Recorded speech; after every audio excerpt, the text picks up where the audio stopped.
Hello friends, तो आज हम इस वीडियो में बात करेंगे जगत दीदी के बारे में कि उन्होंने अपने हस्बैंड की पुण्यतिथि नहीं मनाई और उनकी देवरानी ने स्टोरी लगा दी इंस्टा पे।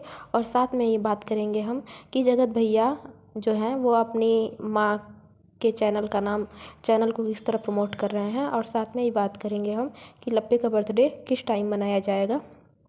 तो इसी बारे में हम पूरी वीडियो में बात करेंगे। तो सबसे पहले हम बात कर लेते हैं जगत दीदी की देवरानी के बारे में। तो जगत दीदी की जो देवरानी है, इन्होंने अपने जो उनके जेठ हैं जगत दीदी के पति, उनका जो है वो लगा दिया है उन्होंने स्टोरी कि हाँ, आप जहाँ भी हो, जहाँ भी आप जन्म लें, वो वहाँ आप खुश रहें और आप अच्छी ज़िंदगी जिएँ। तो ठीक है, इन्होंने लगाया, लेकिन जगत दीदी ने नहीं लगाया, कोई स्टोरी नहीं लगाई।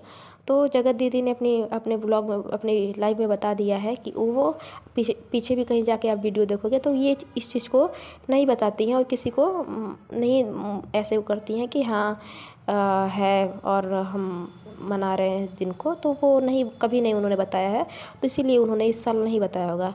लेकिन जो जगत दीदी की देवरानी है, इन्होंने कभी नहीं बताया, कभी नहीं इन्होंने स्टोरी नहीं लगाया। अगर पीछे भी जाके देखोगे तो इन्होंने कभी नहीं लगाया, लेकिन इस साल क्यों लगाया इन्होंने?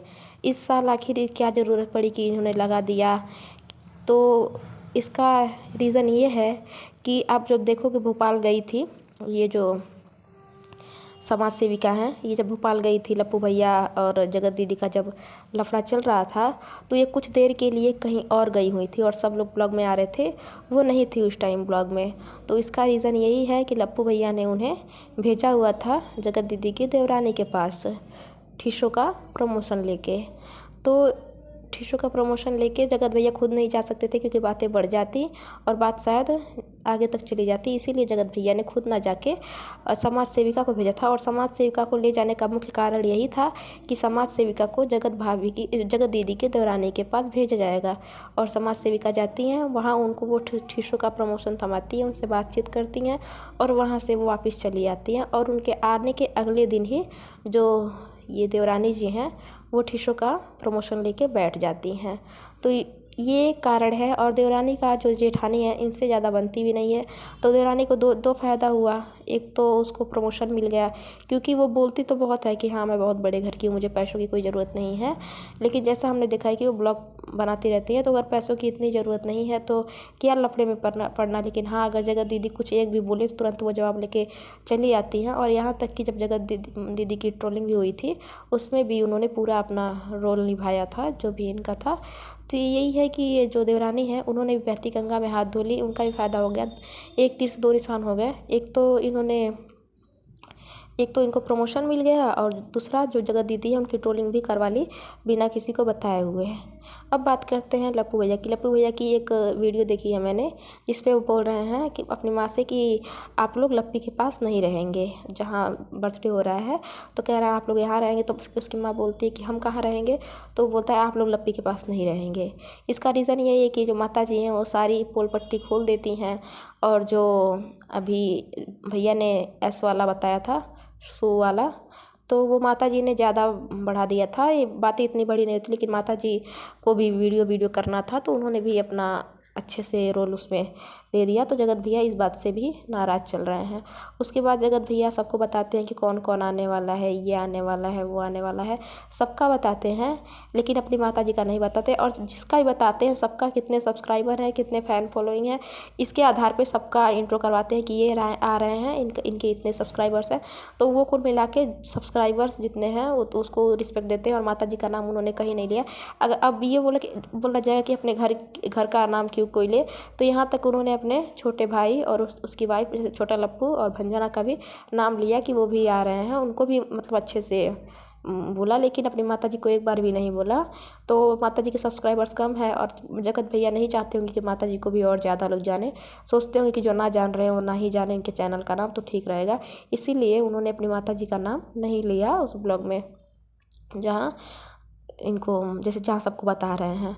उसके बाद हम बात करते हैं जगत दीदी, जो जगत भाभी है, इनका जो बर्थडे है भैया रात को ना जिस शाम को सेलिब्रेट ना करके सुबह भी 12 बजे ही सेलिब्रेट कर देंगे, क्योंकि शाम को हो गई मीटअप। लपिया काहे को खुश होती रहती है, इतना इतना ही खुश हो रही है, इतना खुश हो रही है कि मेरा बर्थडे मेरा बर्थडे, और इसका बर्थडे तो सेलिब्रेट नहीं हो रहा है, वो तो मीटअप है। अब बताओ कोई किसी का बर्थडे है, रात को उसको 12 बजे जगा के, जैसे सोने का एक टाइम होता है। सच में ये लोग क्या है, कुछ पता नहीं चलता है इनका कि क्या चाहते हैं, क्या किसी के सोने का टाइम। अगर सच में किसी का बर्थडे हो, मेरा ही बर्थडे हो, और कोई 12 बजे आके अगर परेशान करे तो सच में अच्छा नहीं लगेगा कि 12 बजे आके और उसके बाद केक कटवाए और तब से जगह जगह जगह जगह पूरा हमको जगना ही है, फिर भाई रात तक जगना है। तो क्या है मतलब इतना। लपिया भी खुश होती है, लपिया बोलती नहीं हमारा बर्थडे मनाइए, उसके बाद लपिया ऐसा बोलेगी नहीं। उसका क्या है, उसका ये है कि हम हमारा मन रहा है, हमारा नाम हो रहा है, हमको नाचने के लिए मिल रहा है, हमारा सॉन्ग आ जाएगा, हम हीरोइन बन जाएंगे। बाकी किसी चीज़ से मतलब नहीं कि कितने बजे वो सेलिब्रेट हो रहा है, कितने बजे नहीं सेलिब्रेट हो रहा है। तो कुल मिलाकर यही बात है। जगत दीदी के पीछे ज़्यादा लोग पड़े हुए हैं। उनका ब्लॉग आए तब दिक्कत, ना आए तब दिक्कत। इनकी मतलब कि चलो आ रहा, अभी अगर वो अपने हस्बैंड का स्टोरी लगा देती और चाहे जो भी होता है वो कर देती तो कितने लोग आ जाते, आ गई सिंपैथी लेने, आ गई सिंपैथी लेने। नहीं लगाया तब भी नहीं आई, नहीं आई, नहीं है। 5 दिन से उनके ब्लॉग नहीं आ रहे, लेकिन फिर भी उनके पीछे पड़े हुए हैं लोग। और तो जो है ना कि देख के ये लगता है कि हाँ वो इतना मतलब चाहिए सबको, व्यूज़ चाहिए, सबको सबको चाहिए पैसे, डॉलर चाहिए। लेकिन जगत दीदी थोड़ी सी इन मामले में वो ठीक है कि वो इतना पीछे नहीं रहती हैं, इतना उनको पैसे का मतलब दिखता है कि उनको लालच नहीं है। नहीं तो चाहती हुई कितने पैसे कमा सकती थी वो, लेकिन इतना वो नहीं भाव देती हैं पैसे को। वो शायद जो भी हो, लेकिन अपनी लाइफ को कुछ ना कुछ तो टाइम देती हैं। अब लप्पू और अगर उनके में देखा जाए तो सच में वो ब्लॉग से दूर है, तो सच में वो ठीक है। इसीलिए उन पे ज़्यादा रिएक्शन बनता नहीं है। और जो रिएक्शन है चैनल वाले हैं जो उनके विरोध में है, उनको भी ज़्यादा कंटेंट मिल नहीं पाता है। वो भी ऐसे क्योंकि वो ज़्यादा अपना ब्लॉग डालती नहीं है, तो फिर क्या एक तुक्का लगाया जाता है कि ये कर रही होगी, वो कर रही होगी, लेकिन बाकी कुछ नहीं। लेकिन अगर वही हम जगत भैया को देखें तो एक भी मौका नहीं छोड़ते। जगत भैया एक भी मौका नहीं छोड़ते। जगत भैया बारी बारी से मतलब सबके ऊपर, यहाँ तक कि अब अच्छे बन के भी पैसे कमा लिए भाई कि मैं बहुत अच्छा हूँ, घूमते थे इधर उधर, सबका हेल्प करते थे। हाँ तो जहाँ भी जाते थे, हाँ जगत भैया बहुत अच्छे हैं, बहुत अच्छे हैं। सारे ब्लॉगर यही बोलते थे, मतलब ज़्यादातर इनकी बहुत तारीफ होती थी। ऐसे भी पैसे कमा लिए, अब बुरा बन के भी पैसे कमा लिए। जगत दीदी के साथ जो किया। अभी लप्पी का जो रात को नाटक किया पैसे की ऐस करने वाली है, तो उससे भी पैसे कमा लिए। तो जगत भैया जो हैं वो हर चीज़ से पैसे कमा चुके हैं। लेकिन इस तरह देखा जाएगा कि जो जगत दीदी इस मामले है ना, जगत दीदी के और भी फैमिली मेम्बर हैं जिनके पास चैनल है, लेकिन वो इस तरह नीच काम नहीं करते चैनल के लिए कि हाँ भाई एकदम लगे पड़े हैं, भाई कुछ भी हो जाए पूरा नींद चैन सब गायब करके उससे blog blog blog blog blog. ऐसा नहीं है। जगत भैया वहाँ से अम्बाला से पटना आते हुए 10-12 ब्लॉग डाल दिए, मतलब 13-14 घंटे के रास्ते में ये पूरा ब्लॉग सिर्फ ब्लॉग। जगत भैया एक भी मौका नहीं छोड़ते हैं ब्लॉग डालने का या ब्लॉग बनाने का। इनकी मतलब पर्सनल लाइफ इनकी रही नहीं, ये सब कुछ इनका ब्लॉग पे ही निर्भर है। तो कुल मिलाकर यही है कि अगर जगत दीदी को देखा जाए तो इस मामले में ठीक है कि वो ज़्यादा किसी को मौका नहीं देती हैं बोलने का, कोई इतना बोल नहीं पाता, और इसीलिए वो थोड़ी ठीक है इस मामले में। हाँ गलती हुई है उनसे, बहुत बड़ी गलती हुई है, नहीं करनी चाहिए थी ऐसी गलती, लेकिन हो भी गई। लेकिन लपका तो गलती करके भी सामने आता है और अपनी अजीब अजीब हरकतें अभी भी इसकी चल ही रही हैं।